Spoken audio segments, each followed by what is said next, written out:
So far we completed modern physics, atoms, photoelectric effect, matter waves, and also X-rays in the previous videos.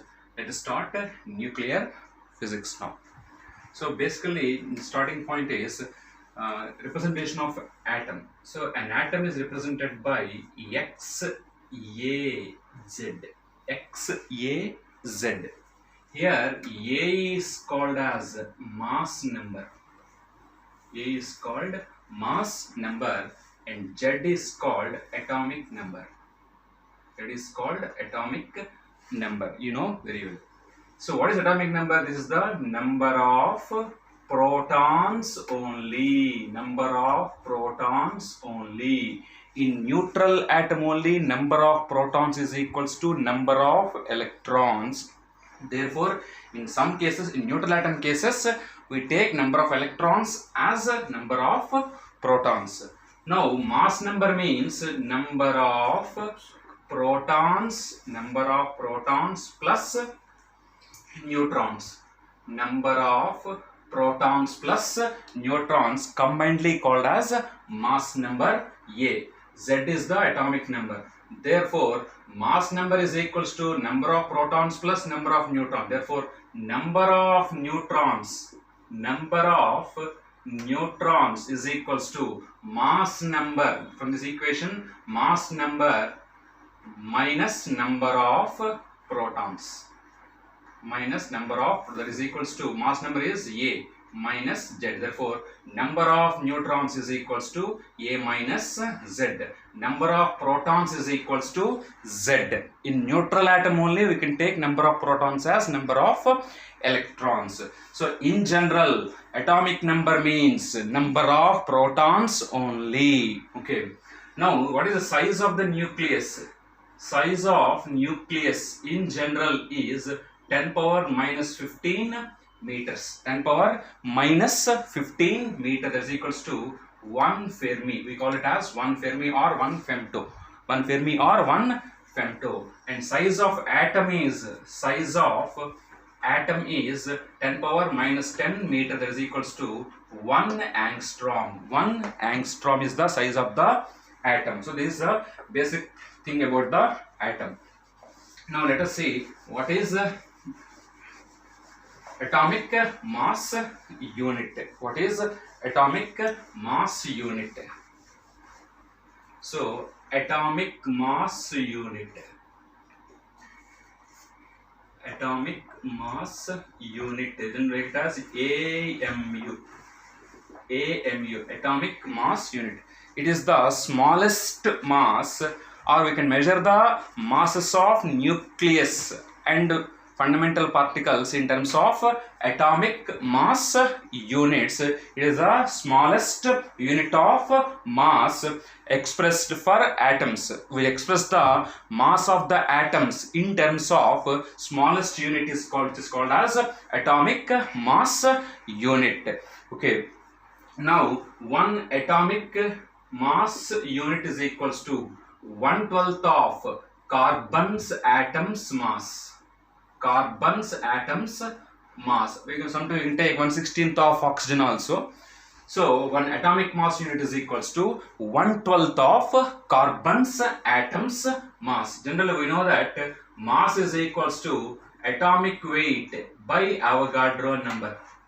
Atomic weight by Avogadro number is called as mass. Mass is equals to atomic weight by Avogadro number. Therefore, one atomic mass unit is equals to 1/12 of carbon's atoms mass is carbon atomic number. Carbon atomic number, how much is that one? That is 12. 12 by Avogadro number is 6.023 into 10 power 23 per gram mole. 6.023 into 23 per gram mole. This becomes equals to 1.60 into 23. That becomes 1.66 into 10 power minus 24 grams. 1.66 into minus 24 grams. You convert this into SI unit kgs. That becomes 1.66 into 10 power minus 27 kg. 1.66 in 10 power minus 27 kg is almost equivalent to the hydrogen atoms mass is always equal to hydrogen atoms or proton mass. It is always equals to proton mass or hydrogen atoms mass. Proton mass or hydrogen mass of hydrogen atom or proton mass is 1 atomic mass unit. Now therefore, 1 atomic mass is just like 1 angstrom. Just to measure the wavelength in terms of angstroms, the atomic masses are measured in terms of small scale called as atomic mass unit. Therefore, 1 atomic mass unit is equals to 1 AMU is equals to 1.66 into 10 power minus 27 kg, approximately almost equivalent to protons mass. Now we can convert this mass into energy. We can convert this mass into energy using the equation conversion of mass into energy. Conversion of mass into energy. Conversion of mass into energy. E by Einstein's mass energy relation, E is equals to mc square.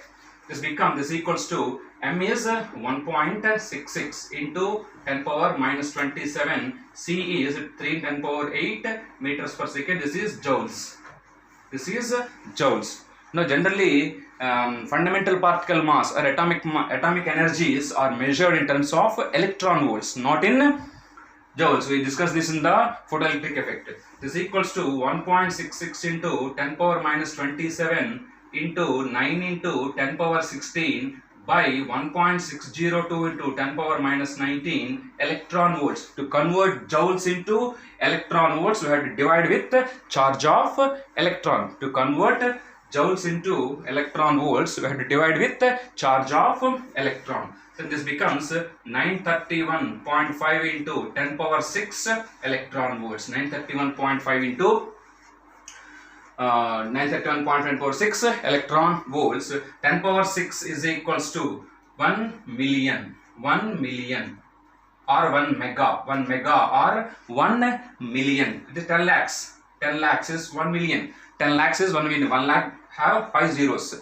Therefore, 10 lakhs have 6 zeros. Therefore, energy in terms of and this millions is atomic mass units is 931.5 million electron volt. Therefore, this atomic mass is converted into energy. Then that energy, this mass is equivalent to how much energy? 1 atomic mass is equal. Therefore, 1 atomic mass unit is equals to 931.5 million electron volts of energy. We can convert this atomic mass into energy. We can convert this atomic mass into energy. Reason 1 atomic mass unit is equals to 931.5 million electron volts. Now let us see the relation between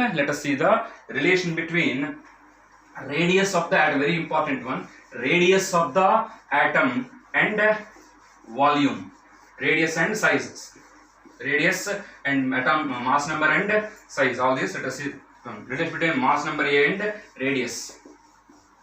Relation between mass number and radius. Now I got Rutherford's model. Relation between radius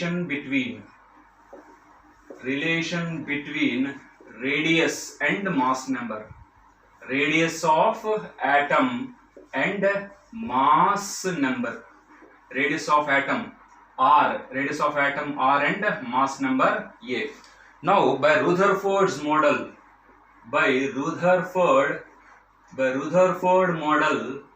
we can say that the volume is proportional to volume of atom proportional to mass number A. Size, mass number A. This volume we can say size. We can say size of the atom is proportional to mass number A. Size of the atom is proportional to mass number A. If mass number increases, size of the atom also increases. Size increases means volume increases. Therefore, this implies 4/3 pi r cube proportional to A. What is A there? A is mass number. A is mass number. R is the radius of nucleus. Therefore, 4/3 pi r cube proportional to mass number A. This 4/3 pi is constant. Therefore, r cube proportional to a, for r proportional to a to the power of 1 by 3, r proportional to a to the power of 1 by 3, r proportional to a to the power of 1 by 3, for r is equal to some constant r naught into a to the power of 1 by 3. R is equals to r naught a to the power of 1 by 3. Here r naught is a constant for all nuclei. R naught is a constant and is equals to 1.2 into 10 power of minus 15 meters. That is equals to 1.2 Fermi. This is constant. R naught is constant and is equals to 1.2 Fermi. So this is a relation. Now this is r is equal to r naught e to the power 1 by 3 relates to the, what do you call this, relation between radius and size or mass number a. Now let us see with surface area and also surface area and also volume. Now r is equals to r naught a to the power of 1 by 3. R naught is equals to 1.2 Fermi or 10 power minus 15 meters. Now what is surface area? Surface area is equals to, yes, that is equals to 4 pi r square. Surface area of a sphere. If you assume atom as a sphere, then surface area is, this is equal to 4 pi r square. This implies s proportional to r square. This implies s proportional to, r means r naught a to the power of 1 by 3 whole square. R naught a to the power of 1 by 3 whole square. This implies s proportional to, r naught is constant. Therefore a to the power of 2 by 3. Therefore surface area proportional to a to the power of 2 by 3. This implies s1 by s2 is equals to a1 by a2 to the power of 2 by 3. Similarly here also r1 by r2 is equals to a1 by a2 to the power of 1 by 3. r1 by r2 is equals to a1 by a2 to the power of 1 by 3. And volume as usually v proportional to size of the atom, direct proportional v1 by v. Therefore v1 by v2 is equals to a1 by a2. v1 by v2 is equals to a1 by a2. Now therefore we are relation is v proportional to a, s proportional to a to the power of 2 by 3 and r proportional to a to the power of 1 by 3. R proportional to the power of 1. This is the relations. Now if you are given masses, if a nucleus is split into two components, if a nucleus is split into two components, when nucleus is split into two components and the two daughter nuclei have some velocities v1 and v2 moving in the opposite direction, then what happens? Then final momentum remains constant. Therefore m1 v1 is equals to m2 v2. If they are moving opposite direction, you can take a negative sign here. m1 v1 is equals to m2 v2. This implies v1 by v2 is equals to m2 by m1. v1 by v2 is equals to m2 by m1. As mass proportional to mass number a, mass proportional to mass number a, this implies v1 by v2 is equals to a2 by a1. But what is a? A proportional to, from this equation, a proportional to r cube. From this equation, a proportional to r cube, that is equals to r2 cube by r1 cube. Therefore v1 by v2 is equals to, v1 by v2 is equals to a2 by a1, a2 by a1, that is equals to r2 cube by r1 cube, r2 cube by r1 cube. So this is something relation between mass number and mass, mass number and mass. Similarly, you can take also kinetic energy. Momentum remains constant.